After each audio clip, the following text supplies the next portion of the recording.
A pleasant day to everyone. I'm Charlene Agaraw together with my partner, I'm Lawrence Vidas. and today we will be presenting our system entitled the Coffee Order Management System. This system was developed to assist coffee shops in managing customs orders in a more organized and efficient way. So for the overview, our system allows the user to create, read, update, and delete orders, and also offers features like searching for an order, filtering the order according to their status, and marking the paid and unpaid orders. So for the actual demonstration of the system, Lawrence thus will be the one to present and screen record the full functionality of our system. You may now proceed na.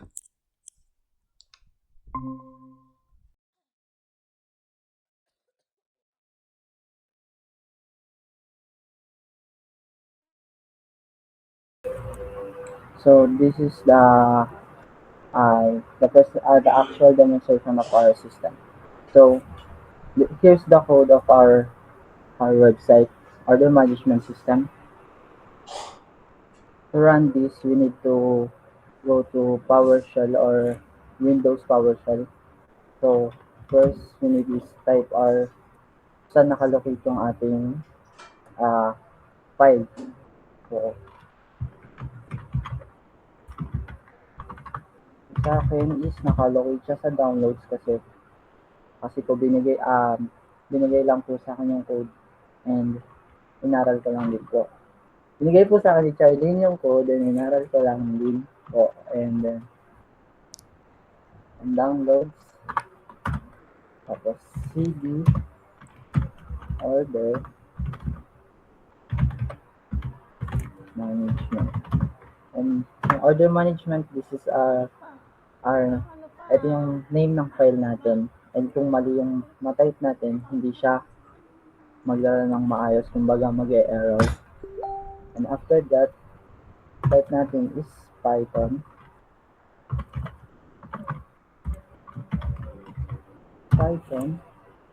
manage.py. Si manage.py, ito yung nagmamanage sa buong code natin. Kumbaga, ito yung way para maran natin yung code natin or ma-generate yung local host ng ating website. So, run server lang. Wait lang ng konti. And then, ito yung ating URL or ating local host. Ayan. Courtesy lang, port the copy. And then,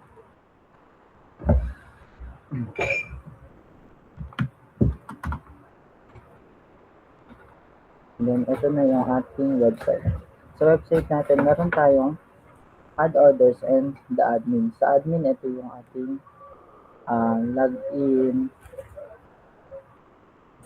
login area. Ayan.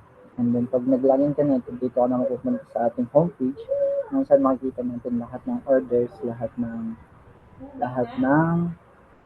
history. And then, so kung gusto natin mag-add orders lang tayo, kung gusto natin add orders, meron tayo ditong customer name, for example, is Lawrence.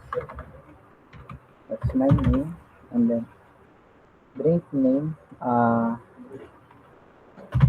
matcha.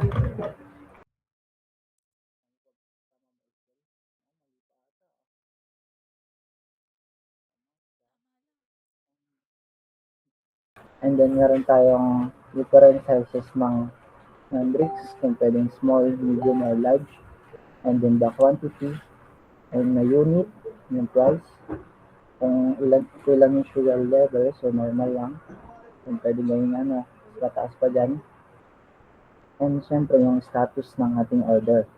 Kung prepare na ba, ready, or complete, or cancelled. So, ang play natin is, prepare, save lang. Ay, wala pa yung file.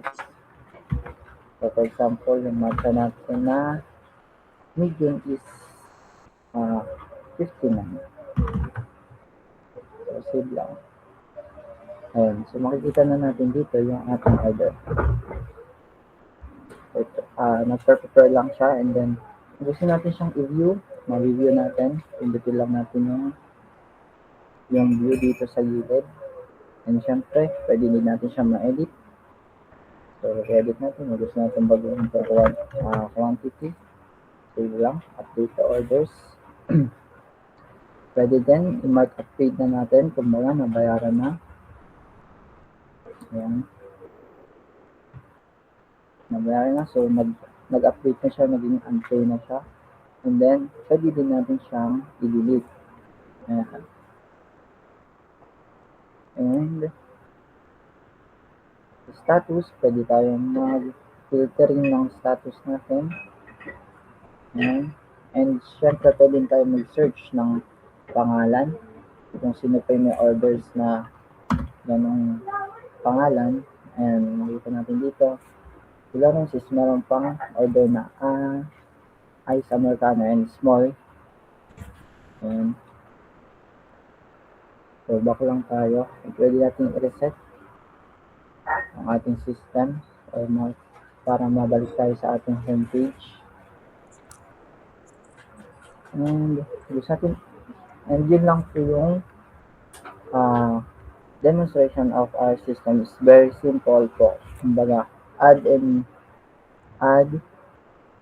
serve order, add order lang, and serve, delete, and edit, and view yung ating system. Madaling gamitin and perfect na perfect po para sa mga gagamit nito para sa mga coffee shop. Yun. So,